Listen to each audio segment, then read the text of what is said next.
व्याजाने पैसे काढून आम्ही ते घर चालवतो. मला 92,000 पर्यंत दंड आला. 2 महिने झाले पगार नाहीये. किती दंड झाला? मला 1,23,000. पुणे महापालिकेच्या 1500हून अधिक कर्मचाऱ्यांचे मागील 2 महिन्यांपासून थकलेले पगार करण्याचा निर्णय महापालिकेने घेतलाय.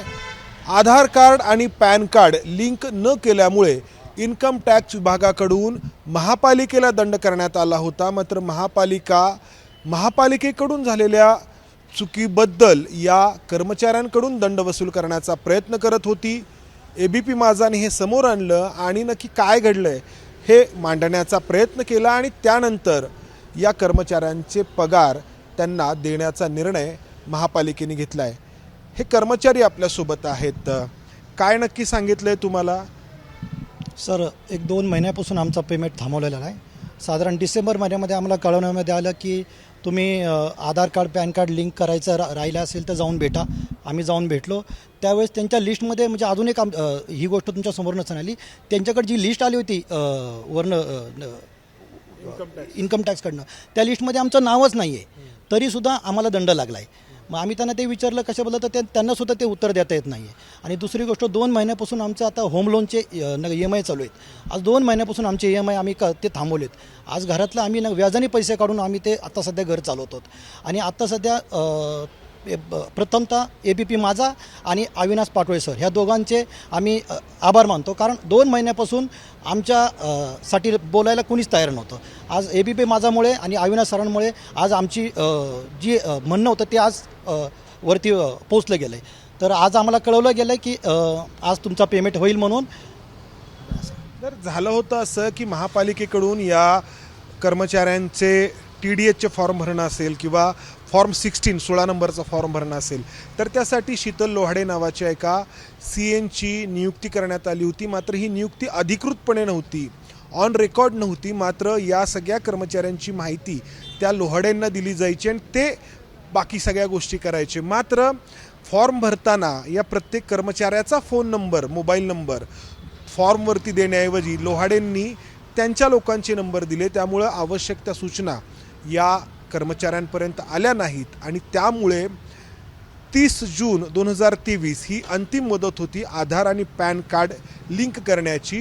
त्या मुदतीमध्ये यांची आधार आणि पॅन कार्ड लिंक होऊ शकली नाहीत आणि हे लक्षात आलं महापालिकेच्या डिसेंबर महिन्यात आणि तेव्हापासून या सगळ्या कर्मचाऱ्यांचे पगार थांबवण्यात आले होते. आता काय नक्की तुम्हाला सांगितले, कोणाशी बोललाय तुम्ही? आता वॉर्ड ऑफिसर सरांशी बोलणं झाले तर ते म्हटले की संध्याकाळपर्यंत पगार होतील. पण इथून पुढे तुमचा जो दंड आहे तर दंडाच्या बाबतीत काय? सर, कसं आहे की त्यांनी 2023ला आम्हाला सांगितलं होतं की तुमचं आधार कार्ड पॅन कार्ड लिंक करा. पण त्यावेळेस जर त्यांनी आम्हाला सांगितलं असतं की किंवा आमचा पगार थांबवता येईल म्हणून, पण त्यांनी आमचं त्यावेळेस पगार थांबवला नाही. आणि हा जो दंड आता 2024ला सांगतात, त्यावेळेस जर सांगितला असता तर आम्हाला एवढा दंड बसला नसता. तुम्हाला किती दंड झाला? मला 92,000 पर्यंत दंड आला. तुम्हाला? मला 70,000 रुपये. अच्छा. आता 2 महिने जे पगार झाले नव्हते तर कसं तुम्ही सगळं चालवलं होतं? आम्ही व्याजाने घेऊनच चालवलं सर. 2 महिने झाले पगार नाहीये. किती दंड झाला? मला 1,23,000. 1,23,000. तुम्हाला? 1,28,000. 1,28,000. तुम्हाला? मला 51,000. आता काय सांगितलं तुम्ही? आता पगार होणार आहे आता. अच्छा. यांच्या चेहऱ्यावरचं जे हास्य आहे ते सगळं सांगून जात आहे आणि यामध्ये महत्त्वाची भूमिका निभावली आहे किंवा ज्यांच्यामुळे हे सगळं या सगळ्या कर्मचाऱ्यांचा हा प्रश्न मार्गी लागला ते अविनाश पाटोळे यांनी या सगळ्या प्रकरणामध्ये महापालिकेचा जो ढिसाळ कारभार आहे किंवा नक्की चूक कोणाची आहे हे समोर आणण्याचा प्रयत्न केला. हे स्वतः टॅक्स कन्सल्टंट आहेत. हे सगळे कर्मचारी जेव्हा यांच्याकडे, यातले काही कर्मचारी गेले तेव्हा यांच्या लक्षात आलं की हा सगळा प्रकार असा घडलेला आहे. तर काय नक्की करायला हवं होतं महापालिकेने, आता इथून पुढं तरी काय करायला हवं? कारण यांच्या दंडाचा काय विषय आहे? म्हणजे पगार तर होणार आहे पण दंड तर अजून प्रत्येकाच्या नावावरती आहे. कोणाच्या ₹1,00,000, कोणाच्या ₹1,25,00,000. ॲक्च्युली पालिकेने ही गोष्ट सगळ्यात अगोदर तर वेळेत करायला हवी होती. जसं की 30 जून 2024पर्यंत एक मुदत दिली होती इन्कम टॅक्स विभागाने, तर ती मुदत पालिकेने पाळली नाही आणि तिथून पुढं त्यांनी इन्फॉर्म करायला हवं होतं प्रत्येक कर्मचाऱ्याला, प्रत्येक सेवकाला, बिल क्लार्कला, प्रशासन अधिकारी, म्हणजे त्यांची ती जी एक चेन आहे की त्यांनी प्रक्रिया नाही केली. हां ती प्रक्रिया त्यांनी केली नाही वेळेत. त्यामुळे काय झालेलं आहे की त्यामुळे बऱ्याचशा सेवकांना त्यांच्या पगारापेक्षा दुप्पट आणि तिप्पट असा दंड लागलेला आहे.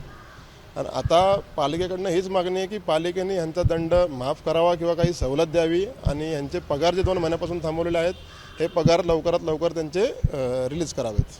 तुम्ही भेटला, तुम्हाला त्यांनी सांगितलं की आम्ही मी आज गोले रोड ऑफिसमध्ये दांगट साहेब होते, महाजन साहेब होते, त्यांना भेटलो आणि त्यांच्याशी भेटल्यावर चर्चा करून झालं. त्यांनी त्यातून मार्ग सांगितला आणि आज सगळ्यांचे पगार सोडण्यात ते तयार झालेले आहेत. बरोबर आहे. तर आम्ही स्वतः ABP माझा म्हणून या क्षेत्रीय कार्यालयाचे जे अधिकारी आहेत, वॉर्ड ऑफिसर डांगट यांना भेटलो आणि त्यांनी या सगळ्या कर्मचाऱ्यांचे पगार होत असल्याचं आम्हाला सांगितलं. तशा प्रकारचा जो निर्णय आहे तो आम्हाला त्यांनी दाखवला आणि या क्षेत्रीय कार्यालयाच्या अंतर्गत हे जे कर्मचारी आहेत त्यांचे होणार आहेत.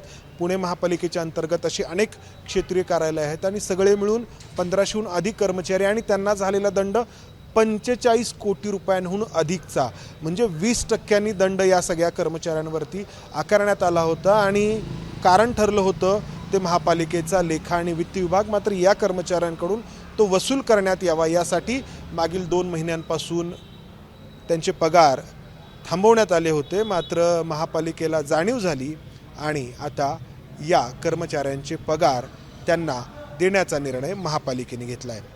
कॅमेरामन राजेश बिडकरसह मी इथेच थांबतो. धन्यवाद. ABP माझा, उघडा डोळे बघा नीट.